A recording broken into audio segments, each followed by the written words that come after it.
Matin, c'est Mathieu Serron qui nous accompagne, qui est trader et fondateur de Galileo Trading, afin de faire un point sur les options. Mais pour une fois, on va parler d'un sous-jacent assez particulier, un sous-jacent bien connu, très spéculatif, qui fait couler beaucoup d'encre. Mathieu, c'est le Bitcoin. Comment aujourd'hui utiliser le Bitcoin comme sous-jacent avec les options? Oui, bonjour Étienne. Ce qu'il faut savoir, c'est que on peut travailler le Bitcoin de différentes façons avec différents instruments. On peut l'acheter directement via le spot. On peut l'acheter à travers des contrats futurs qui sont cotés au CME, qui là, ça représente des engagements assez importants. Vous avez également des CFD. Vous avez également des actions qui sont corrélées au Bitcoin. Et je pense notamment à Stratégie aux États-Unis, qui est le numéro un mondial de la détention et de la gestion de Bitcoin. Vous avez également des ETF.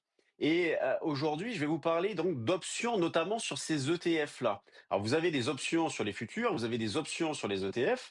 Et si je vous parle des options aujourd'hui sur les ETF et plus particulièrement sur l'ETF IBIT proposé par BlackRock, c'est qu'on a la possibilité d'investir sur le Bitcoin avec de petits montants. Et l'intérêt des options, c'est la mise en place de scénarios avec une gestion du risque très fine, avec un effet de levier potentiellement important.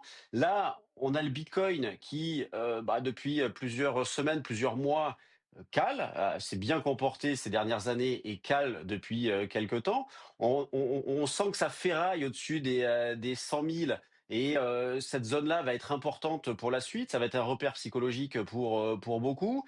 On est sur une zone de rebond possible, mais c'est vrai que on a tous un petit peu peur d'intervenir comme ça à proximité de plus haut, même si on a eu un repli de 20% par rapport au plus haut, et même si les perspectives à moyen long terme sont très intéressantes sur le Bitcoin, bien psychologiquement, c'est pas toujours évident d'intervenir sur ces niveaux-là. Et justement, moi, ce que j'aime bien faire et ce que j'ai fait d'ailleurs, c'est que j'ai regardé ce qui se passait du côté des options, ce qu'il était possible de faire, d'où cet ETF-là et ces options sur cet ETF-là.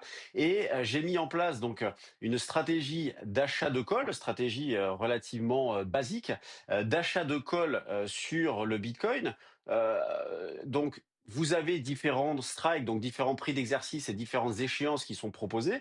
Là, on va jusqu'en janvier 2028 en ce qui concerne les échéances et jusqu'à 140 en termes de strike. Alors attention, 140, c'est pas 140 par rapport au Bitcoin, c'est 140 par rapport à cet ETF-là qui vaut actuellement 60.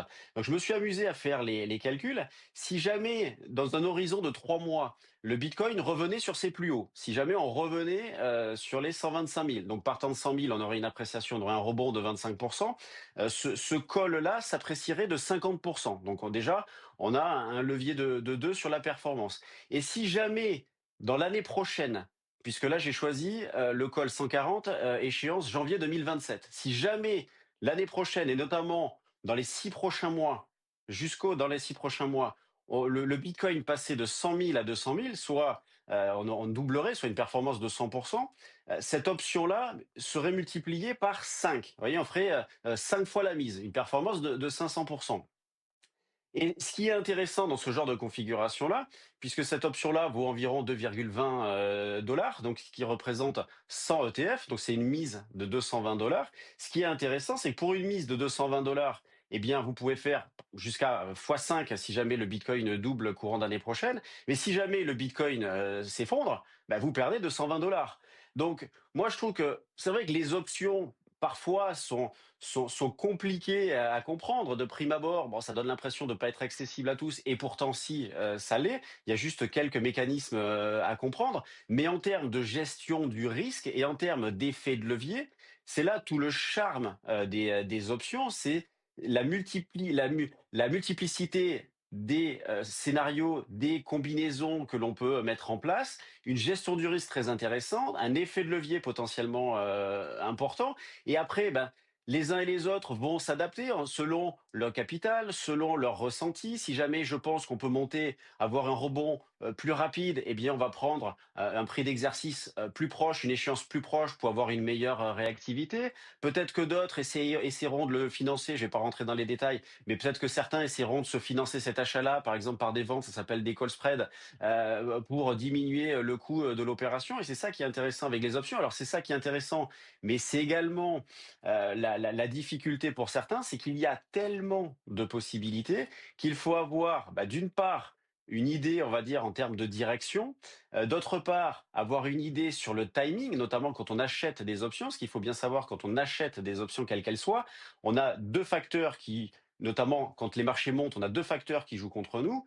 D'un côté, le temps qui passe, et une option est un actif qui se déprécie avec le temps. Donc, à toute chose égale par ailleurs, l'option se déprécie avec le temps qui passe. Et lorsque les marchés montent, généralement, la volatilité baisse, ce qui est un facteur également négatif sur le cours de Oui, l'option. Donc, c'est pour justement, ça j'allais qu'il vous faut. poser la question, comment aujourd'hui on peut gérer son risque à travers ce produit? Alors, si vous dites gérer votre risque, c'est que vous avez éventuellement une position. C'est par exemple, vous êtes acheteur, vous vous dites: «Bon, ben là, je sens que ça cale, j'ai envie de me couvrir». C'est stratégiquement, ça peut être: j'achète du put.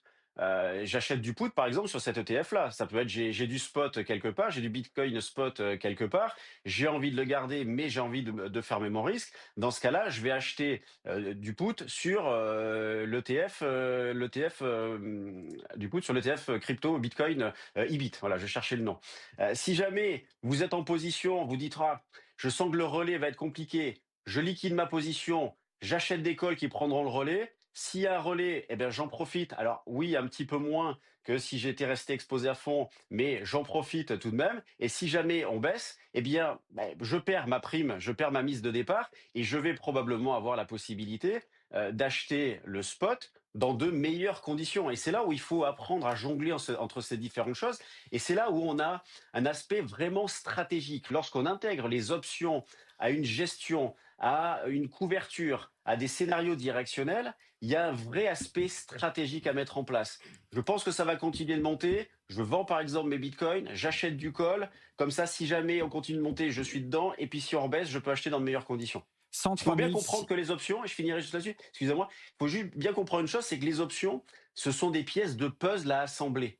Et après, selon le capital, selon l'idée de chacun, eh bien, on va mettre en place différents scénarios. 103 690 $ à l'instant pour un bitcoin. Merci beaucoup Mathieu Serron de nous avoir accompagnés ce matin, trader et fondateur de Galileo Trading.